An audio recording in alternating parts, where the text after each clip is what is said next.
Hello hello, નમસ્તે બધાને.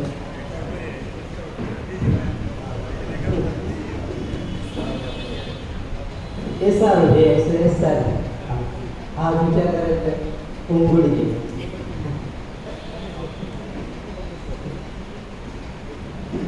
એ જીવનને અહીંયા લાવવા માટેની એક્સરસાઇઝ છે.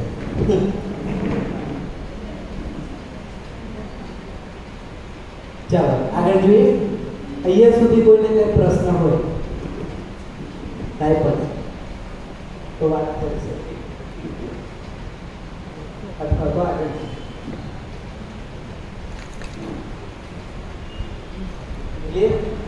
મન અને વૃત્તિ બે વસ્તુ આપણે જોઈએ. મનમાં સ્વાદન, આશાપૂર્વક છે, વૃત્તિમાં તુલન, વિચારપૂર્વક વિશ્લેષણ. આ ચાર વસ્તુ, એમાંથી તુલન અડધું થાય. અત્યારે હાલની આપણી જે સ્થિતિ છે એ આ હાફ, એટલે ત્રણ વસ્તુ થાય: હિત, પ્રિય અને લાભ. ન્યાય, ધર્મ, સત્ય હજી બાકી છે. તો અત્યારે એક પ્રશ્ન આવ્યો તો એટલે ખાલી કહી દઉં છું જાણવા માટે. એના પર ડિસ્કશન અત્યારે નહીં કરીએ, કારણ કે પછી લાંબુ થઈ જશે. ધર્મ એટલે શું? તો લેમેન ભાષામાં અથવા તો વ્યવહારિક ભાષામાં કહીએ તો જેનાથી જેને અલગ ના કરી શકાય એ એનો ધર્મ છે. જેનાથી જેને ક્યારેય અલગ ના કરી શકાય, ભૂતકાળ, વર્તમાન અને ભવિષ્ય. આપણે યુનિવર્સલ ગ્રાઉન્ડ બેકગ્રાઉન્ડમાં રાખવાનું ને, એ હશે તો જ વાત કરીએ. ડેફિનેશન પણ એવી જ હશે.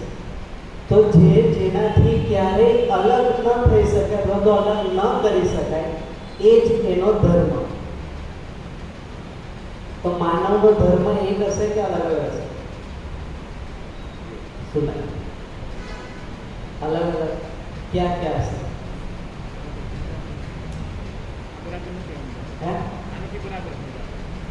સંભળાવું નહીં. વ્યાખ્યા ફરી. અચ્છા, ફરીથી ધર્મ એકવાર. જેનાથી અલગ ન કરી શકાય એ એનો ધર્મ. હવે એના રેફરન્સમાં કહેશે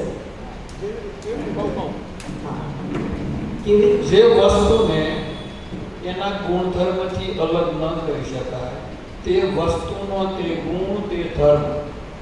સાધારણ ભાષા જરા તેને ત્યાં દાખલા તરીકે અગ્નિને ગરમીથી અલગ ન કરી શકાય, બરફને ઠંડકથી અલગ ન કરી શકાય. હાઉ શું એક્ઝામ્પલ છે જરા.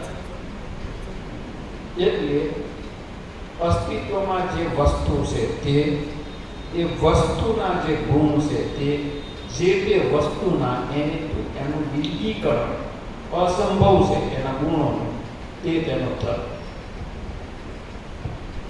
તો બરાબર. પ્રશ્ન શું હતો કે માનવનો ધર્મ એક હશે કે અલગ હશે? દરેક વ્યક્તિનો ધર્મ એક જ હશે કે અલગ હશે? તો શું હશે? આપણામાં એવી શું વસ્તુ જેને આપણે પોતાનાથી અલગ ના કરી શકીએ? પોતાને સુખી થવાની ઈચ્છા. એટલે માનવને કીધું સુખ ધર્મી છે. માનવ સુખ એ માનવનો ધર્મ, જેનાથી માનવને તમે અલગ ના કરી શકો. નાનું હોય, મોટું હોય, બીમાર હોય, અમીર હોય, ગરીબ હોય, સ્થિતિ પરિસ્થિતિ કોઈ પણ હોય, સુખ એની સાથે જોડાયેલું. સ્થિતિ પરિસ્થિતિ કાળથી એને ફરક નહીં. તો જે વસ્તુને જેનાથી અલગ ન કરી શકાય એ જ એનો ધર્મ. તો માનવ જાતિનો એક જ ધર્મ છે, એ છે સુખ. તો સુખ કેમ મળશે? તો વ્યવસ્થામાં જીવવાથી, અથવા તો થોડુંક પાછળ જઈએ. સ્વીકૃતિ બરાબર સુખ. સ્વીકૃતિ કોની? વ્યવસ્થા. વ્યવસ્થા શું? ચાર અવસ્થા. વ્યવસ્થામાં જ્યારે માનવ જીવતો થઈ જશે, વ્યવસ્થિત થઈને, તો એ નિરંતર સુખી થઈ જશે. એટલે ધર્મને વ્યવસ્થા સાથે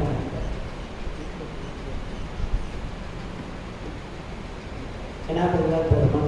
એ જ રીતના પશુ પક્ષીઓ અથવા તો જીવ અવસ્થાનો પણ એક ધર્મ છે, પ્રાણ અવસ્થાનો પણ એક ધર્મ છે, પદાર્થ અવસ્થાનો પણ એક ધર્મ.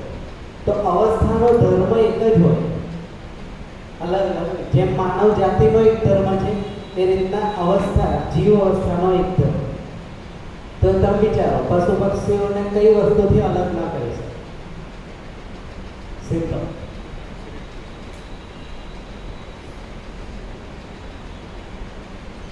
કોઈ પણ પશુને જો એનામાં શું બનેલું હંમેશા બનેલું રહેશે, અથવા તો એનાથી અલગ ન કરી શકે.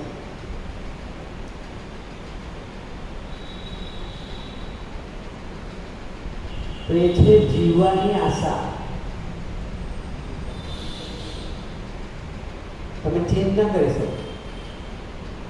એનાથી અલગ ન થઈ શકે. એ જે પણ કંઈક કરે, જેમ આપણે જે પણ કંઈક કરે એ માત્ર ને માત્ર સુખી થવા માટે કરે. પશુ પક્ષી જીવ સંસાર જે પણ કંઈક કરે એ માત્ર ને માત્ર જીવવા માટે કરે, એનાથી વધારે કાંઈ.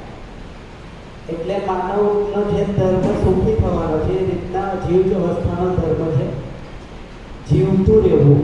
આ એક જ માત્ર ધર્મ. એ રીતના દરેક વસ્તુનો એક ધર્મ છે. વિસ્તારથી પછી સમય હશે તો આ શિબિરમાં લઈશું. બાકી છે અત્યારે આપણે તો બે એક્ઝામ્પલ એટલે આપણે કે આપણને ખ્યાલ આવે. એ રીતના સત્ય પણ છે. સત્ય શું છે કે જે ક્યારેય ચેન્જ નથી થતું. આમ લેમેનમાં કહીએ તો સત્ય જો ચેન્જ થઈ જતો હોય તો એ સત્ય નથી. સ્થિતિ પરિસ્થિતિ કાળને રેફરન્સમાં જો ચેન્જ થતું હોય તો એ સત્ય નથી. સત્ય છે એનો મતલબ હંમેશા એક સરખું જ રહેશે. તો હંમેશા એક સરખું શું રહી શકે?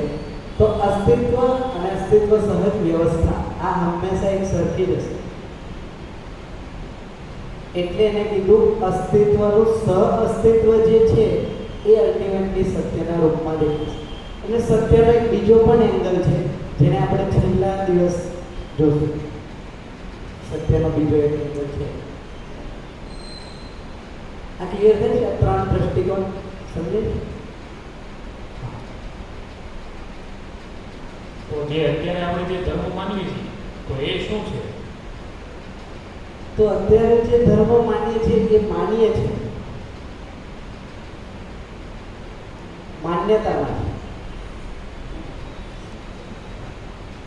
હિન્દુ ધર્મ, મુસલમાન ધર્મ, વોટેવર કોઈ પણ એ ધર્મ છે એના નીતિ નિયમને તમે ધારણ કરો, એ બીજું કંઈ કરો. કોઈ પણ ધર્મ એના જે નીતિ નિયમો જે પણ લિટરેચર અથવા જે પણ છે આવું કરવાનું એને તમે એક્સેપ્ટ કરો એટલે એ તમારો ધર્મ અત્યારની સ્થિતિ પર. એટલે કોઈ ધારણાથી ઇતિ ધર્મ એવું કંઈક સ્ટેટમેન્ટ છે. જેને જે ધારણ કરે એનો ધર્મ. બટ અત્યારે આ ધર્મ હંમેશા આ રહેશે કે ચેન્જ થઈ જશે?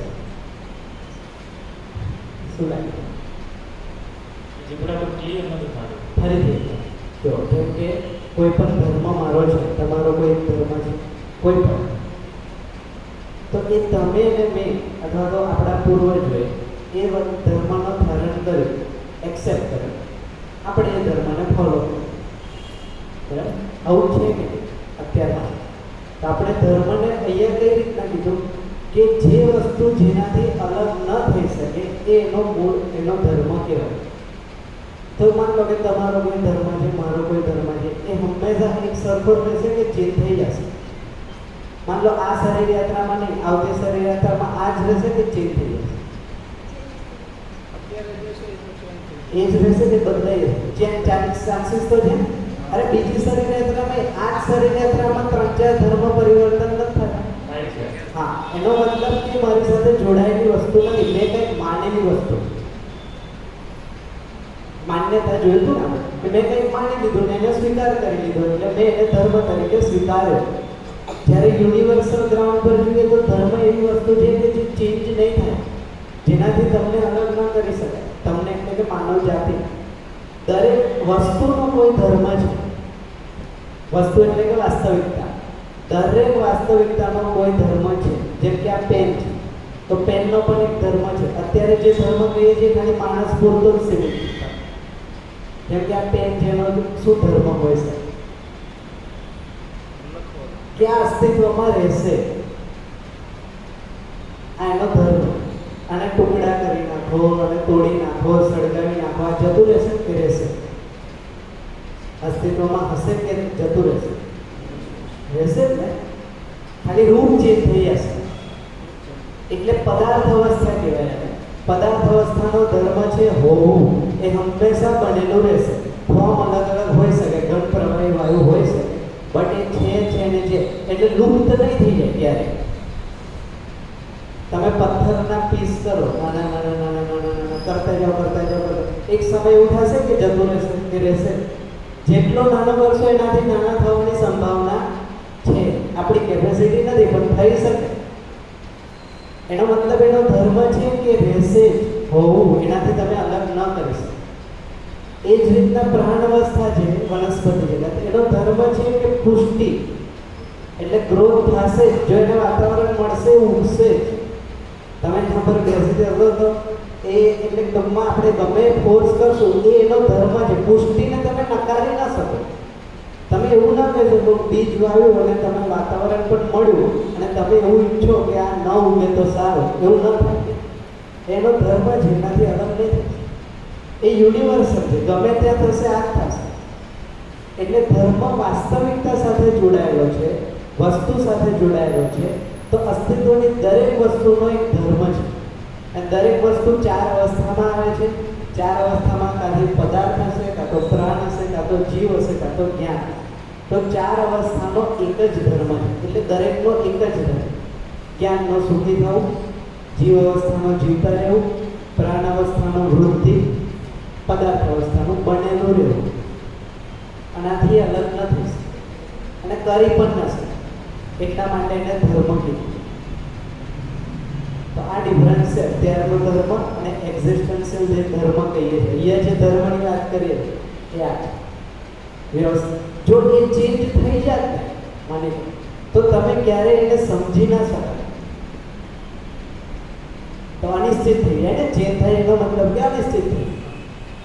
એ જે નિશ્ચિતતા છે એનો એક આધાર છે ધર્મ. જો આ આધાર ભૂલાઈ જાય અથવા તો આધાર ચેન્જ થયા કરે તો અસ્તિત્વ જે દેખાય છે એવું થાત જ નહીં, કોલેપ્સ થઈ જાય. જેમ કે પદાર્થ જતો રહ્યો, આ ધરતી પરથી માનો પદાર્થ જ જતો રહ્યો, તો ધરતી ક્યાં સ્ટેન્ડ કરશે?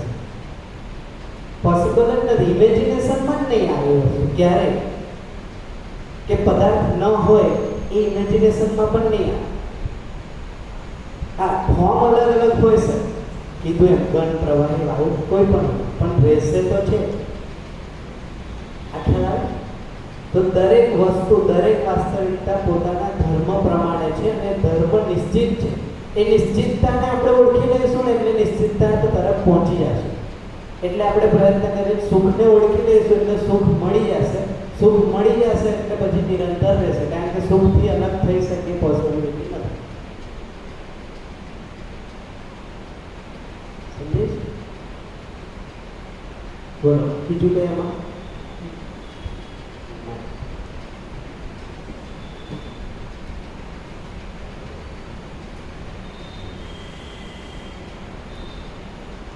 ધર્મ એટલે સ્વભાવ ગણી શકાય. સ્વભાવ અલગ. પદાર્થની કલામાં બધાનો સ્વભાવ અલગ. સ્વભાવ એટલે પહેલી વાત કાંઈ વાત નથી. જોઈએ કોઈ પણ વાસ્તવિકતા છે એટલે કે કોઈ પણ એકમ છે. એકમ એટલે કે યુનિટ. યુનિટ એટલે કે વસ્તુ. વસ્તુ એટલે કે વાસ્તવિક. દરેક વસ્તુ રૂપ, ગુણ, સ્વભાવ અને ધર્મ, આ ચાર વસ્તુથી બની હોય. આ ચાર વસ્તુથી એની ઓળખાણ કમ્પ્લીટ થાય. દરેક વાસ્તવિકતાનો એક રૂપ છે, એનો એક ગુણ છે, એનો એક સ્વભાવ છે અને એનો એક ધર્મ છે. આ હંમેશા એ જ રહેશે. આ જે સમય ઓળખાઈ જશે ત્યારે વસ્તુ ઓળખાઈ જશે. તો સ્વભાવ એ પછી લાંબુ થઈ જશે. ચાલો તો હવે એક હિન્ટ આપી દઉં. ચાલો મનમાં વસવસો ના રહે. એ સ્વભાવ માનવ સ્વભાવથી શરૂઆત કરે. માનવ એટલે આપણે. તો આપણો સ્વભાવ છે ધીરતા, વીરતા, ઉદારતા, દયા, કૃપા અને કરુણા. હવે ધીરતા એટલે તમે અલગ સમજો છો. વીરતા એટલે તમારી ડેફિનેશન અલગ હશે, કૃપાની ડેફિનેશન અલગ હશે. એટલે ધીરતાને સમજવું પડશે, વીરતાને સમજવું પડશે, ઉદારતાને સમજવું પડશે, દયાને સમજવું પડશે, કૃપાને સમજવું પડશે, કૃપાને કરુણાને સમજવું. ત્યારે જઈને માનવનો સ્વભાવ બને. તો માનવનો સ્વભાવ છે ધીરતા, વીરતા, ઉદારતા. દેવ માનવનો સ્વભાવ છે દયા, અને દિવ્ય માનવનો સ્વભાવ છે કરુણા પ્રધાન કૃપા. તો દરેકના એ રીતના સ્વભાવમાં પણ ચેન્જીસ એ રીતના એને અલગ કરે. એ અધ્યયનમાં આવશે, ડીપ સ્ટડીમાં. સ્વયંમાં સ્થાપિત ભાવ. સ્વભાવ એટલે પોતાનામાં સ્થાપિત ભાવ. હવે સુખ ભાવ નથી, સુખ રિઝલ્ટ છે. ધર્મ એટલે સુખ માને, તો સુખ એનું રિઝલ્ટ હોય. ભાવ હશે તો રિઝલ્ટમાં સુખ છે, અભાવ હશે તો રિઝલ્ટમાં દુઃખ છે. તો જે ભાવવાળો પક્ષ છે એ સ્વભાવ ધારણ કરે, એટલે સ્વભાવ અલગ વાસ્તવિક છે. ધર્મ રિઝલ્ટવાળી વાસ્તવિક. આ સમજે? એટલે મારામાં જે જ્યારે ભાવની સ્થાપના થશે એટલે કે સમજાશે, સિમ્પલ ભાષા.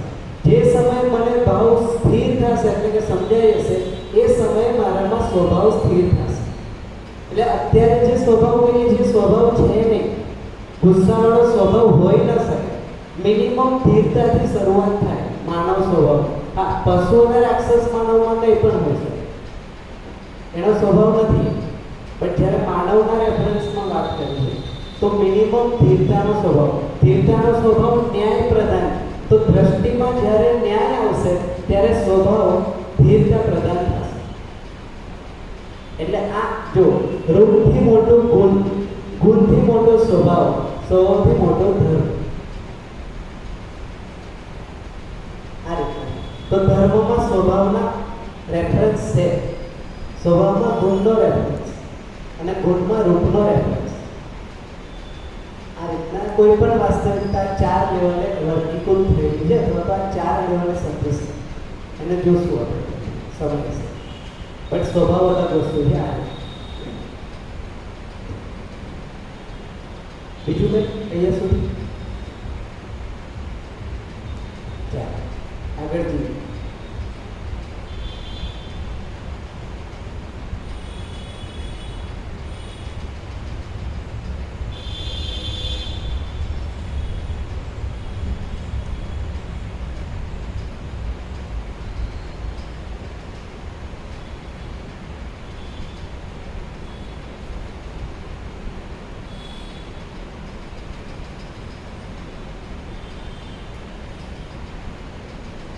એક ક્રિયાને હજી એક સમજી લઈએ આપણે.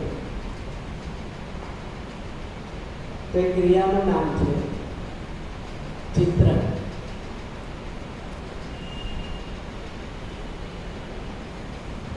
ચિત્રણને ઇંગ્લિશમાં કીધું ઇમેજિનેશન. કાં તો ચિત્ર બનાવશે કાં તો ચિત્રને એક્સેપ્ટ કરશે. આ બે વસ્તુ આમાં થાય છે. ચિત્ર બનાવવું અને ચિત્ર એક્સેપ્ટ કરવું, આ શું છે એને સમજવું. તો ચિત્રણ જ્યાં થાય છે એનું નામ આપ્યું ઈચ્છા. આશા, વિચાર અને ઈચ્છા. તો જ્યાં ચિત્ર બને છે જીવનમાં, એ જે જગ્યાએ બને છે એ જગ્યાનું નામ છે ઈચ્છા. તો આના કરતા એક લેવલ અંદર એ ચિત્ર વૃત્તિ કરતા અંદર, એટલે વૃત્તિ કરતા મોટું છે. એમ જો વૃત્તિથી ડ્રાઈવ નહીં થાય, એટલે કહેવાનો મતલબ આના કરતા મોટી વસ્તુ. હવે જો ચિત્રને કઈ રીતના જોઈ શકાય એને આપણે એક એક્ઝામ્પલ લઈને સમજીએ. જેમ કે હું અહીંયાથી તમને એવું કહું, લીમડાનું ઝાડ જો તો તમને દેખાય છે અંદર? હા કે ના? ચિત્ર આવે છે કે નહીં? કારણ કે તમારી પાસે ઇન્ફોર્મેશન છે, એટલે ઓલરેડી તમારી પાસે એક ચિત્ર છે લીમડાના ઝાડનું, એટલે તમે ચિત્ર બનાવી શકો. અરે સોરી, ચિત્રને દેખી શકો. હવે એક શબ્દ આપો તમને.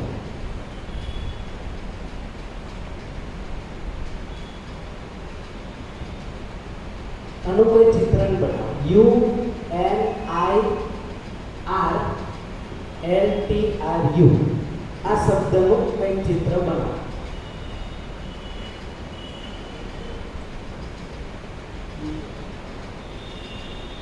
શું બને? કઈ બને? બહુ બહુ તો આ જે છે એ દેખાશે અહીંયા જે છે, કારણ કે આનો અર્થ મારામાં નથી. આ શું છે મને સમજાવવાનું નથી. લીમડાનું ઝાડ તમને સમજાવવાનું હતું એટલે ચિત્ર બન્યું. આ શબ્દનું તમને નોલેજ નથી એટલે આનું ચિત્ર નથી. તો આ એક યાત્રા છે અહીંયા સુધીની. એને કીધું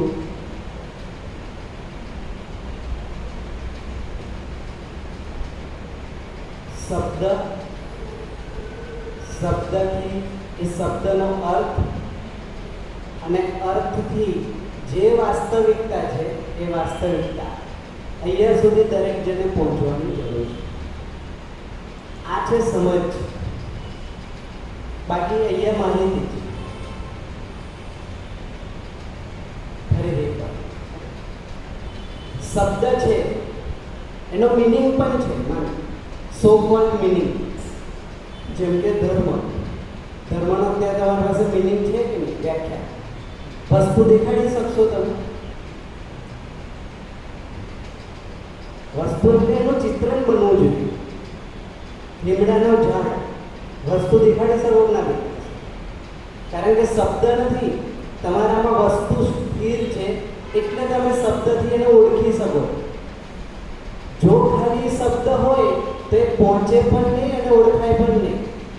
એટલે માહિતી જીવનમાં ના આવે. માહિતીનો અહીંયા સુધી છે મેક્સિમમ. એ માહિતીનું જીવનમાં બને નહીં, કારણ કે માહિતીથી વસ્તુ નથી ઓળખાતી. એટલે જો હવે આ આપણે થોડું ક્રિટિકલી જોઈએ.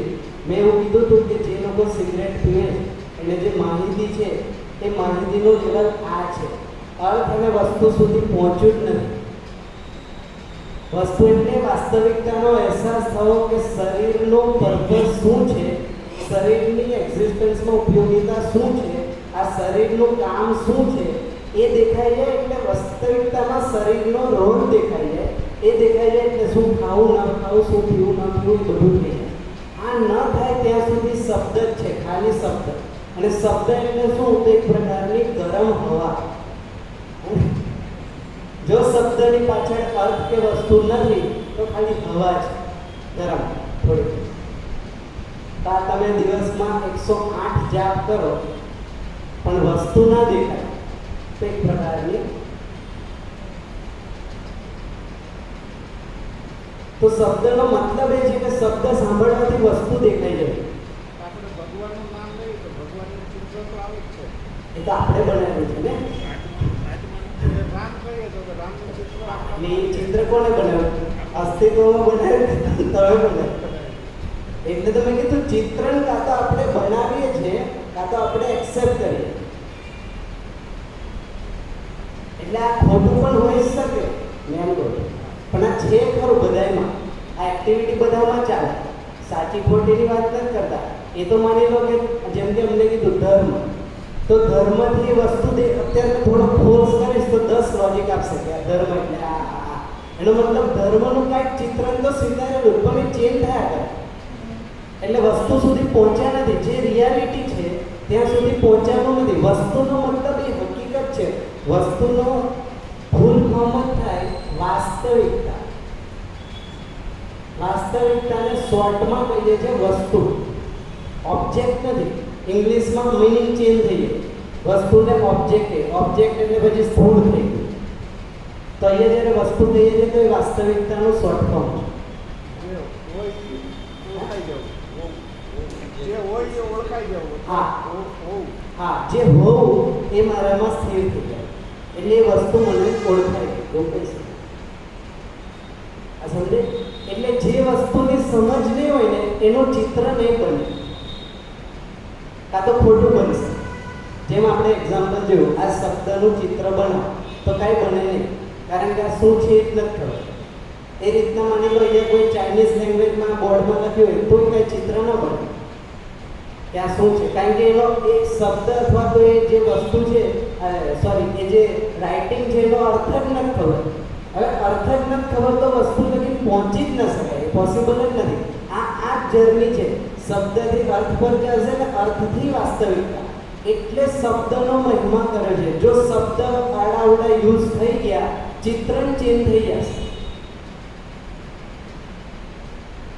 એટલે વિચારીને બોલવાનું પ્રાવધાન છે, કારણ કે શબ્દ ડાયરેક્ટ વસ્તુ સાથે જોડે. એ પછી સારા શબ્દો હોય કે ખરાબ શબ્દ છે તો કોઈ વસ્તુને અથવા તો કોઈ અર્થને ઇન્ડિકેટ કરે. અત્યારે વાસ્તવિકતા જાણ્યા વગરના જે શબ્દ છે ને એ શબ્દમાં બધાયના અર્થ અલગ અલગ હશે. કારણ કે એટલે જ કીધું સાચી વસ્તુ હશે તો એક જ હશે. જો શબ્દ સેમ છે, અર્થ અલગ છે, એનો મતલબ વસ્તુ સુધી કોઈ પહોંચ્યું છે નહીં. સમજે? તો એક અમુક વસ્તુના ઘણા બધા અર્થ હોય છે. તો એનું શું એક વસ્તુના એક વસ્તુ હોય એના ઘણા બધા અર્થમાં કહેવાતા એક શબ્દના હા, ઘણા તો બધા અર્થમાં તો એનો મતલબ છે એક વસ્તુને ઘણી બધી રીતે વિશ્લેષિત કરી શકાય, અર્થ ચેન્જ ના થાય. પાણી છે, પાણી શબ્દ થાય, વસ્તુ દેખાય તો પાણીના અલગ અલગ યુઝ છે કે નહીં? તો પાણી ચેન્જ થઈ જશે કે નહીં? એ જ રહેશે ને. પાણી મારા માટે તરસ છીપાય, ગંદકી હશે તો સાફ કરશે. વસ્તુ સેમ રહેશે, વિશ્લેષણ અને એની ઉપયોગિતા અવસ્થા પ્રમાણે અલગ અલગ હોઈ શકે, વસ્તુ ચેન્જ ના થાય. હવે માન લો કે વસ્તુ ચેન્જ થઈ ગઈ. જેમ કે મેં તમારી પાસે પાણી માંગ્યું, તમારી માટે પાણી એટલે કેરોસીન તો કેમ ચાલશે? વસ્તુ એક જ રહેવી જોઈએ, તો એ વાસ્તવિકતા કહી શકે. અર્થ ચેન્જ નથી થતા, એની પાછળની અર્થ પ્રમાણે એ વસ્તુના કયા કયા યુઝ કરી શકાય એ અલગ અલગ મૌલિકતા હોઈ શકે. પાણીનો સફાઈમાં યુઝ કરી શકાય, પાણીનો પીવામાં યુઝ કરી શકાય, પાણીનો બીજા પણ 10 પ્રકારના ઉપયોગ હશે. તો એ અસ્તિત્વ સહજ વ્યવસ્થાના રેફરન્સમાં એનો ઉપયોગ સદુપયોગ હોય છે, બટ એનાથી એનો અર્થ ચેન્જ નહીં. અર્થનો મતલબ છે આ રૂપ ગુણ સ્વભાવ, આ ચેન્જ નહીં. હા, એમાંથી મેક્સિમમ તમે આટલું કરી શકો, એના રૂપને નાના મોટા પરિવર્તિત કરી શકો, એના ગુણ સાથે તમે નાના મોટા પરિવર્તન કરી શકો. સ્વભાવ અને ધર્મ એવી વસ્તુ છે જે ઇન્ટેક્ટ ક્યારેય ચેન્જ ન થાય. પાણી છે તો પાણીનું રૂપ પરિવર્તન થાય, બરફ કરી શકો, વરાળ કરી શકો. બરફનો અલગ ગુણધર્મ છે, વરાળનો અલગ ગુણધર્મ, બટ એનો સ્વભાવ અને ધર્મ એ અલગ નહીં, કારણ કે અસ્તિત્વ સહજ. એટલે ઉપયોગ અને સદુપયોગમાં રૂપ ગુણ પ્રધાન છે. એને જોશું ક્યારેક સમય હશે તો અલગ વસ્તુ છે. બટ કહેવાનો મતલબ જે તમારું વસ્તુના અલગ અલગ અર્થઘટન છે, અર્થઘટન અલગ અલગ ન હોઈ શકે. જો અર્થઘટન અલગ અલગ હોય એનો મતલબ સાચો અર્થ નથી સમજાયો. અર્થનો મતલબ થાય યથાર્થ પરથી આવ્યો અર્થ. યથાર્થ શબ્દ છે, એના પરથી શોર્ટમાં થયું અર્થ. યથાર્થનો મતલબ થાય યથા પ્લસ અર્થ. જે જેવું છે એવું જ સમજાવવું. યથા અર્થ, જેનો જે અર્થ મિનિંગ છે એઝ ઇટ ઇઝ સમજાવવું, એને બે વસ્તુનો અર્થ. એટલે યથાર્થ પરથી શબ્દ બનો અર્થ. તો યથાર્થતા દરેકની એક સરખી હોય, ઉપયોગિતા પૂરકતા ચેન્જ થાય, એટલે અર્થઘટન અલગ અલગ ન હોઈ શકે, એ વિશ્લેષણ અલગ અલગ હોઈ શકે. તો રસોઈ માટે પાણીનું અલગ વિશ્લેષણ છે, ચા માટે પાણીનું અલગ વિશ્લેષણ છે, તરસ લાગે ત્યારે પાણીનું અલગ વિશ્લેષણ છે. એ અર્થ ચેન્જ નથી થતો, અર્થઘટન ચેન્જ નથી થતું, અથવા તો જે વસ્તુ જે અર્થ સાથે છે એ તો એની જ રહેશે. જેમ કે તાત્વિક રૂપમાં જો તો હાઇડ્રોજનના 2 અને ઓક્સિજનનો 1, તો એ એઝ ઇટ ઇઝ જ રહેશે. તમે એની વરાળ કરો, એનો બરફ કરો, કે પછી એને લિક્વિડ ફોર્મમાં H2O મીન્સ H2O. તો એ ચીજને વાસ્તવિકતા જેવી છે એવી સમજાવી એટલે એનો અર્થ સ્પષ્ટ થશે તો જ સંવાદ અને વાતચીત થઈ શકે, બાકી ન. બાકી વાર્તા થાય, કથા થાય, બોધ કથા થાય, વસ્તુ ન સમજાય. આ સમજે આ પહોંચે છે ક્લિયર થાય? ખાલી શબ્દથી જીવવામાં ન આવે, શબ્દની સાથે એનો અર્થ અને અર્થની સાથેની વસ્તુ દેખાય તો પછી એ વસ્તુ જીવવામાં આવે. એટલે ઇન્ફોર્મેશન અને નોલેજ આ બે અલગ વસ્તુ. નોલેજ હોવું એનો મતલબ કે વસ્તુ ખબર હોવી ને એનો અર્થ પણ ખબર હોવો. ઇન્ફોર્મેશનમાં ખાલી શબ્દ છે અને વસ્તુના વિશ્લેષણ છે, એ મનગણન. એમાં કોઈની કંઈ ફિક્સ નથી. આપણે ચાઇનીઝ ભાષા લખી હોય એ શબ્દ તો છે, શબ્દ પણ આપણને એનો અર્થ ખબર નથી. હા, અને વસ્તુમાં શું આવશે એ ખબર નથી. અર્થ જ નથી સમજાવે એટલે વસ્તુ સુધી પહોંચીએ જ નહીં. જેમ કે માની લો અહીંયા એક્ઝામ્પલ, આમે શું લખ્યું? આમે પાણી લખ્યું. હવે દેખાય એ વસ્તુ પાણી પાણી પાણી દેખાય, પણ કારણ કે આ શબ્દ તમારાથી ફેમિલિયર નથી. તો ચાઇનીઝ લેંગ્વેજમાં પાણી લખવાની મેથડ અલગ હોય છે, બટ વસ્તુ તો એ જ હશે, એનો અર્થ એ જ હશે. આ સમજે?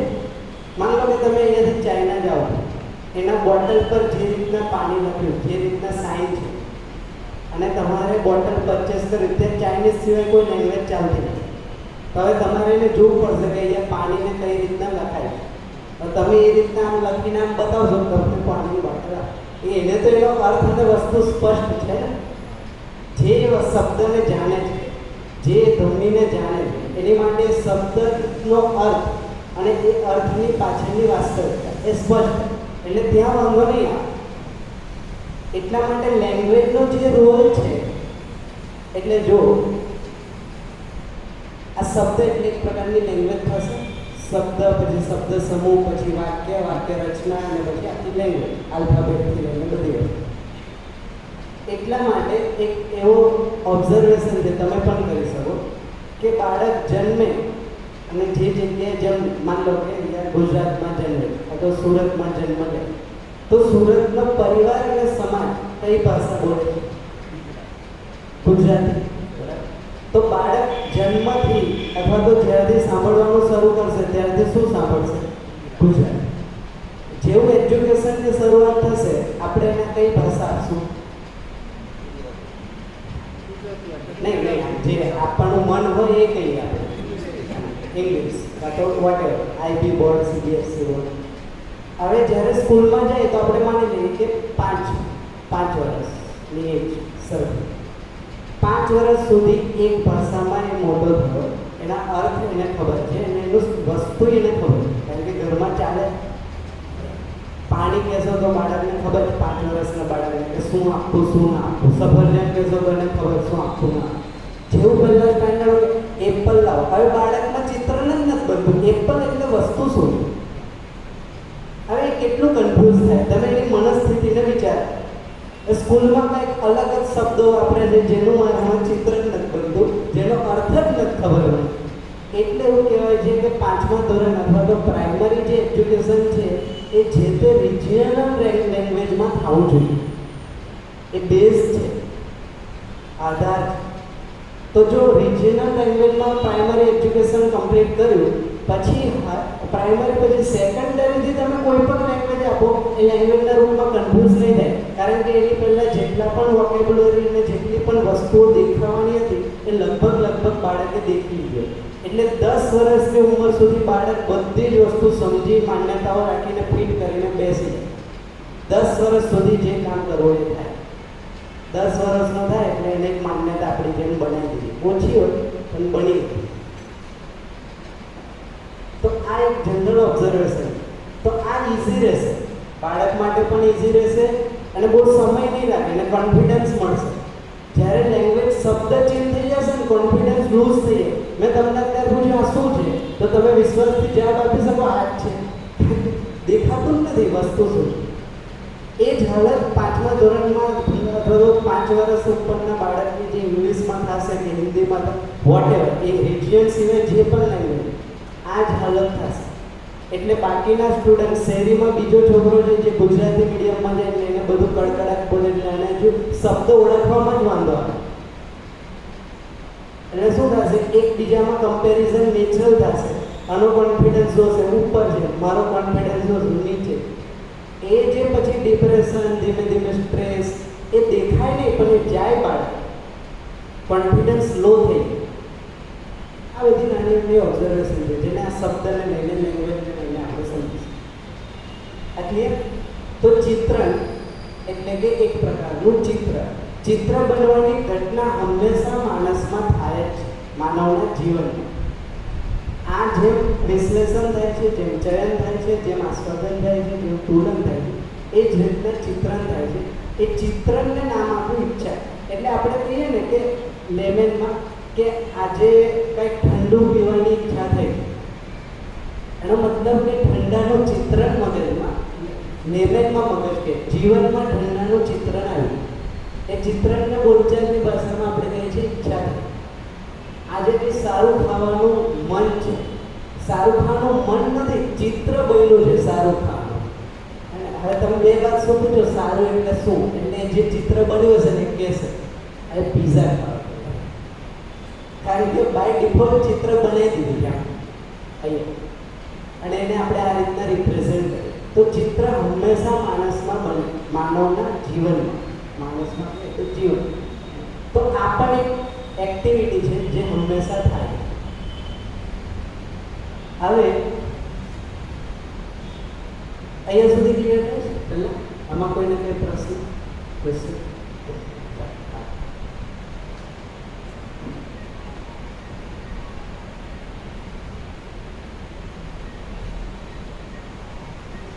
પાણી ઘૂસી નાખે.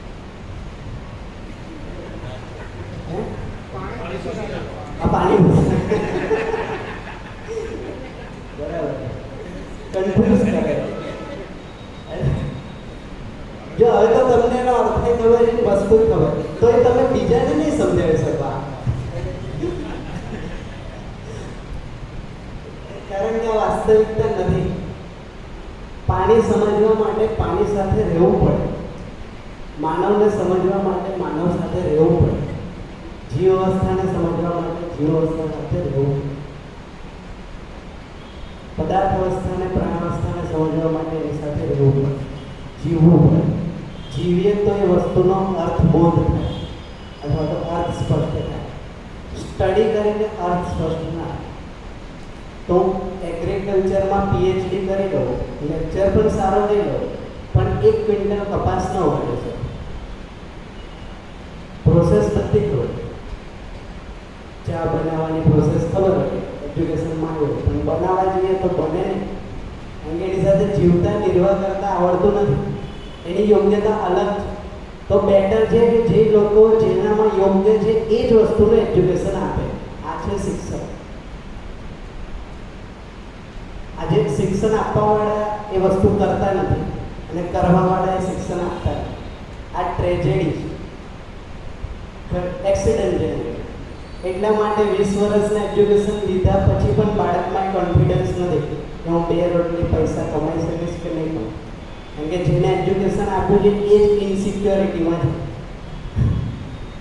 એ શિક્ષકને જ ભય છે કાલ જોબ જતી રહે શું કરે છે, એ કેમ વિશ્વાસ આપે બાળકને? તો ચિત્રણનો જે આધાર છે, જેમ વિશ્લેષણનો આધાર તુલન હતો, અત્યારે ચિત્રણનો જે આધાર છે એ એક્ટિવ નથી. એની જેવા બીજા 2 આધાર છે. આ કેટલી ક્રિયા થઈ? 1 2 3 4 અને આ અડધી, એટલે આ કેટલું થયું? 4.5 ક્રિયા થઈ. તો અત્યારે આપણે બધા જ બાય ડિફોલ્ટ 4.5 ક્રિયા કરી. બાકીની ક્રિયાઓ એક્ટિવ નથી જીવનમાં, હજી એક્ટિવ થવાની બાકી. તો એમાંથી એક છે ચિત્રણનો એક આધાર બાકી છે, બરાબર. ચિત્રણની ઉપર એક વસ્તુ છે, એની ઉપર એક વસ્તુ છે, અહીંયા એક વસ્તુ છે, અહીંયા એક વસ્તુ. આ બ્લેન્ક છે.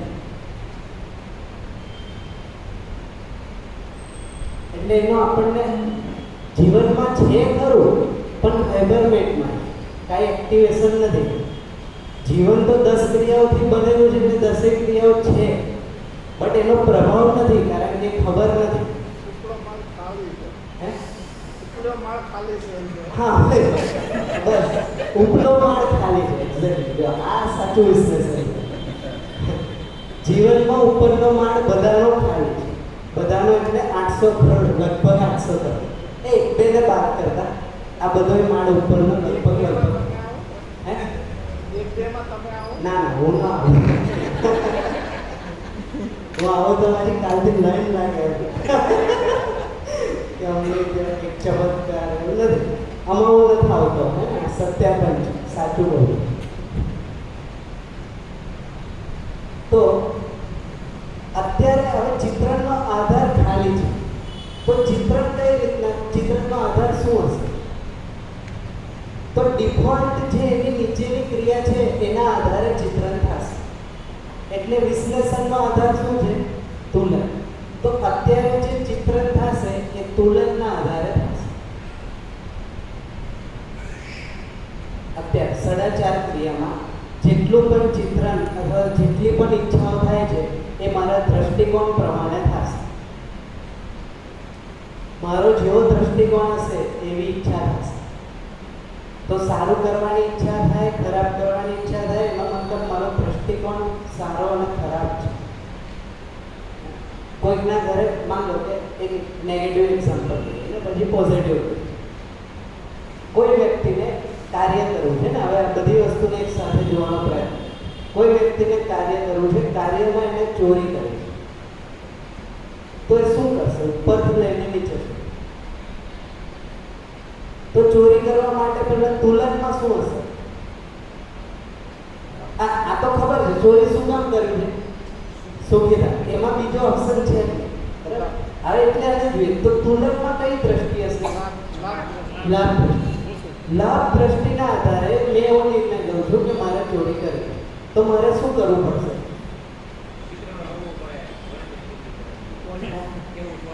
ચિત્ર બનાવવું પડશે ક્યાં ચોરી કરવી. તો એનું પ્લાનિંગ કરવું પડે કે નહીં? એ પ્લાનિંગમાં એક ચિત્ર બને કે ના બને? તો એ પ્લાનિંગ બેઝિકલી આ છે. એટલે આપણામાં જે યોજના બને છે, જે પ્લાનિંગ થાય છે એ અહીંયા યોજના બધી ચિત્રણમાં બને.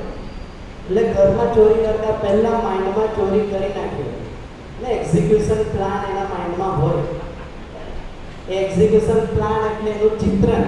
એ ચિત્રણને ક્યારે કાર્ય વ્યવહારમાં લાવવું એનું વિશ્લેષણ. આજે રાત્રે જવું કે કાલે રાત્રે જવું, આજે વરસાદ પડે તો પોસ્ટપોન કરીને કાલે.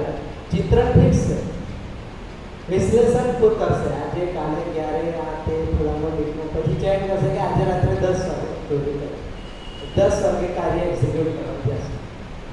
હવે માની લો આ જો નિરંતર પ્રોસેસ છે, જ્યાં લગી કાર્ય પૂરું નહીં થાય ત્યાં લગી આ એક ચિત્રણ તો બનેલું રહેશે, કન્ટિન્યુઅસ ચાલે. વચ્ચે અડચણ આવી ગઈ, જતા હતા અને જોયું કે લાઈટ તો ચાલુ છે, જાગે. વિશ્લેષણ આવ્યું કે હવે પાછા ઘરે, પ્લાનિંગ તો છે.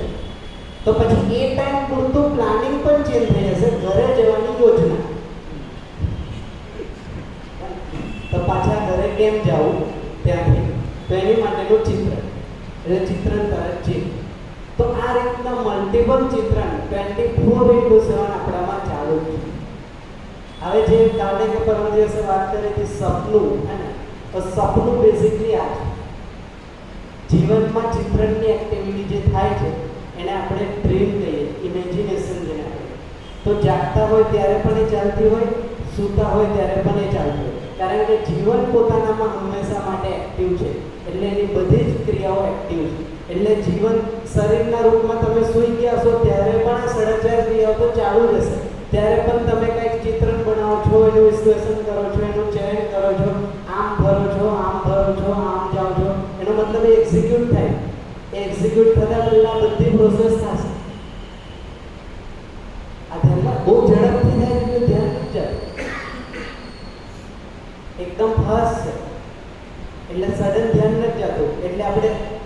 ઓબ્ઝર્વ કરો તો રાત્રે જે સ્થિતિમાં સૂતા હોય સવારે સ્થિતિ ચેન્જ થઈ હોય અને વચ્ચે કેટલી સ્થિતિ ચેન્જ થઈ હોય આપણને આઈડિયા નથી, કારણ કે ધ્યાન નથી. પણ જીવનને તો ધ્યાનમાં છે. તમે જે દ્રષ્ટિકોણ આપીને સૂઈ ગયા હોય તો બરાબર રહેવું જોઈએ શરીર, એટલે હિત તે બરાબર શરીરને રાખવા માટે જીવન એક્ટિવ રહેશે હંમેશા. મચ્છર કરશે, હેલ્થની ઇસ્યુ થશે, મચ્છરને ઉડાડશે. એની જગ્યાએ જૈન ધર્મ સંપ્રદાયના માણસ હશે, માની મચ્છર કરશે કારણ કે એમાં જીવજંતુઓને મારવા માટેના અલગની માન્યતા અલગ છે, બરાબર? તો એ રીતના એક્ઝિક્યુશન કરશે. બટ આશે આ જ માન્યતા કોઈ પણ હશે, એક્ટિવિટી ચેન્જ નહીં થાય. તો જેટલી પણ માન્યતાઓ આપણે કીધી હતી એ માન્યતાઓ એકચ્યુઅલી ઈચ્છામાં છે, યોજનાના રૂપે અથવા તો ચિત્રણના રૂપે, અને જ કીધું આપણે મેમરી.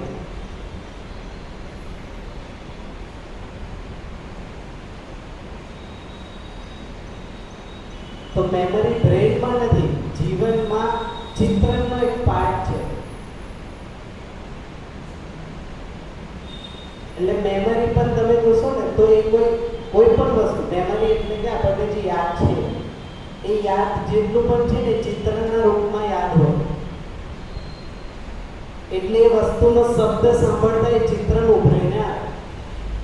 અમિતાભ બચ્ચન શબ્દ સાંભળો એટલે અમિતાભ બચ્ચનનું ચિત્ર ઉભરીને આવે, કારણ કે એની જેટલી પછી હવે એનું મૂવી જોયું હોય તો ચિત્રણમાં પછી મૂવી ચાલે, બહાર ના ચાલે, અંદર તો ચાલુ થઈ જાય કે એનો ડાયલોગ ચાલે. પછી મૂવીમાં શબ્દ, સ્પર્શ, રૂપ, રસ, ગંધ બધું જ છે. આખું યોજના સુધીની બધી જ વસ્તુઓ ચિત્રણમાં પડે. તો જેટલી પણ મેમરીઝ છે, જેટલી પણ યાદ શક્તિ આપણી છે એ ચિત્રણ અથવા તો ઈચ્છામાં સ્ટોર થાય. આનું સ્ટોરેજ હશે. તો સારું હશે તો પણ ત્યાં સુધી જશે, ખરાબ હશે તો પણ ત્યાં સુધી જશે, કારણ કે આનો કોઈ કંટ્રોલ નથી. અહીંયા સારા ખોટાનો કોઈ કંટ્રોલ નથી. 4.5 ક્રિયા, કારણ કે દ્રષ્ટિ હિત પ્રિય લાભ છે, આનો આધાર હિત પ્રિય લાભ છે. એટલે એ સારું હશે તોય વેલ એન્ડ ગુડ, ખરાબ હશે પણ પ્રોફિટ આપે છે તોય વેલ એન્ડ ગુડ. અહીંયા કોઈ જજ કહેવાનો મતલબ ન્યાય કરવા વાળોમાં છે. જેવો દ્રષ્ટિકોણમાં ન્યાય આવશે એટલે આ ક્રિયા એક્ટિવ થશે. જેવી આ ક્રિયા એક્ટિવ થશે એટલે ચિત્રણનો આધાર આવી જશે. હવે ગમે એવા ચિત્રણ નહીં બને, અત્યારે ગમે એવા ચિત્રણ બને, ચિત્રણમાં ગમે એ બને, કારણ કે એનો આધાર જ નથી, નિરાધાર છે ચિત્ર. એમાંથી અમુક આપણા કેપેસિટી પ્રમાણે અમુક ચિત્રને એક્ઝિક્યુટ થાય. આપણી કેપેસિટી ન હોય ત્યાં ચિત્રને એક્ઝિક્યુટ નથી થાય. આટલું થાય.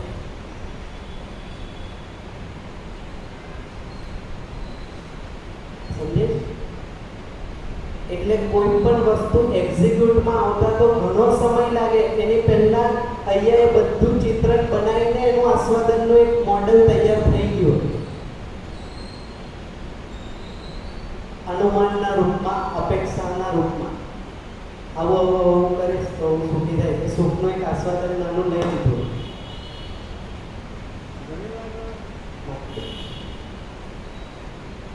ઘણી વાર આપણે બીજું સેલ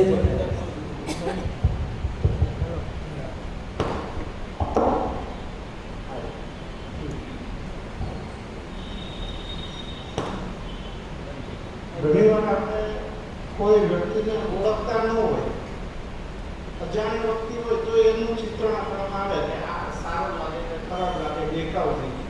તો એ કેવી રીતે થઈ શકે? તો આપણામાં એક સારા વ્યક્તિનું પણ ચિત્ર છે અને ખરાબ વ્યક્તિનું પણ ચિત્ર છે. તો આપણે એને કોઈ દિવસ જોયો ન હોય. આ એટલે એ જ કહું, ચિત્ર જેનો મતલબ કે સારા વ્યક્તિને આપણે જે રીતના ઓળખીએ છીએ ને એ મેમરીના રૂપમાં અહીંયા સ્ટોર છે. તમે જેને સારો માનો છો એની કોઈ મેમરી છે કે નહીં? મેમરી એટલે કે એનું એક ચિત્ર હોઈ શકે. એના રૂપના કારણે હોય, ગુણના કારણે હોય, એ વસ્તુ અત્યારે આપણી પાસે છે. એના કારણે એને તમે સારો કહેતા હશો, કોઈને ખરાબ. એ તમારી પાસે ઓલરેડી એક ક્રાઇટેરિયા સેટ. હવે એટલે જ તમે આ ફિલિંગ કર્યું હશે.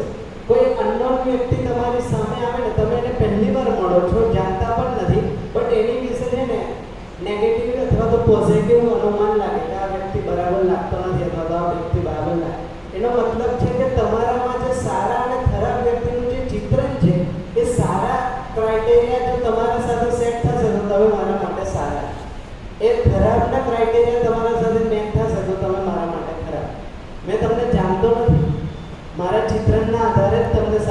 કર્યું. અત્યારે આ જ થાય. મારી પાસે સારા અને ખરાબના કોઈ યુનિવર્સલ ક્રાઇટેરિયા છે નહીં. તો અમુકને મને મારા ચિત્રણ પ્રમાણે અમુકને હું સારા કહું છું, મારા ચિત્રણ પ્રમાણે અમુકને ખોટા. અને એ પાછું હંમેશા એવું રહેશે એવું નથી. આજે આ સારો લાગે છે, કાલે ખોટો ખરાબ લાગવાના ચાન્સીસ છે, કારણ કે મારું ચિત્ર ચેન્જ થયા કરે. આજે હિતનર આ રેફરન્સથી મને સારો લાગે, કાલે પ્રિય થઈ જશે તો ખરાબ લાગશે કહેવાનું. કારણ કે આમાં સ્ટેબિલિટી નથી, આ ચેન્જેબલ છે. સમય, સ્થિતિ, પરિસ્થિતિ, ક્ષણિક જેને કહીએ. તો જ્યાં સુધી શરીર ધ્યાનમાં હશે ત્યાં સુધી શરીરવાળા જેટલા પણ લાગતા વળગતા હશે. જો તમે અને બીજી રીતના ઓબ્ઝર્વ કરો, આપણે મિત્ર બનાવવાના જે ક્રાઇટેરિયા છે ને એ આનાથી આવે. આપણે ફ્રેન્ડ જે બનાવતા હોય, નવા જ છે, અનનોન જ છે પહેલી વાર, તો ફ્રેન્ડ કઈ રીતના બનાવીએ? જો શું ચેક કરીએ? નવો ફ્રેન્ડ બનાવો તો આપણે શું ચેક કરતા હોય? આપણા જેવો સ્વભાવ હોય એમ. હા, સ્વભાવ એટલે થોડું ડિટેલમાં. હા, જેમ કે સ્વભાવ એટલે આપણી જેવી આદતો હોય એવી આદતો હોય. એની હોય. હા, એટલે અલ્ટિમેટલી તમે તમારા ચિત્રને એના ચિત્રણ સાથે એની સાથે મેચ કરો અને એમાંથી 99% 90% ચિત્રણ બને એટલે તમારો મિત્ર. અને બીજામાં 40-50% બને તો એ મિત્ર નથી. એમાં ઘણા બધા ક્રાઇટેરિયા એવું તો બને જ નહીં કે 100%. હા, જે 100% મેચ થાય તે પતિ કે પત્ની બનાવવાનો ક્રાઇટેરિયા. એમાં બધું જોઈએ. મિત્રમાં 10-15% પ્લસ ઓર માઇનસ ચાલે. જ્યારે બેટર હાફની વાત આવે તો લગભગ ચિત્રણના અનુરૂપ બીજો વ્યક્તિ ઓપોઝિટ જેન્ડરમાં ફાઇન્ડ કરતા હોય. હવે મળી તો જાય, એ ટાઈમે જે ચિત્રણ હશે ને એ પ્રકારનું મળી જશે. પછી ચિત્રણ ચેન્જ થઈ ગયું, એ તો ચેન્જ થવાનું નથી, એટલે પછી પ્રોબ્લેમ. આ સમજે આપણને? એટલે એ બધા આધાર જે છે અત્યારે આપણા વ્યક્તિ અથવા તો સંબંધના, એ આ બે છે, રૂપ અને ગુણ, જે ચેન્જેબલ છે, ખરે રાખશે. કારણ કે સ્વભાવ ધર્મને ખબર નથી. ચેન્જેબલ વસ્તુથી નિરંતરતા મેળવવાનો પ્રયત્ન. એટલે પહેલા 9 દિવસ પતિ પત્ની બે એકબીજાને ગમે. હવે જો એક પતિ એક એની પત્ની, મેરેજ પહેલા એક સમયગાળો હોય જેમાં એકબીજા સાથે વાતચીત કરતા હોય, સગાઈ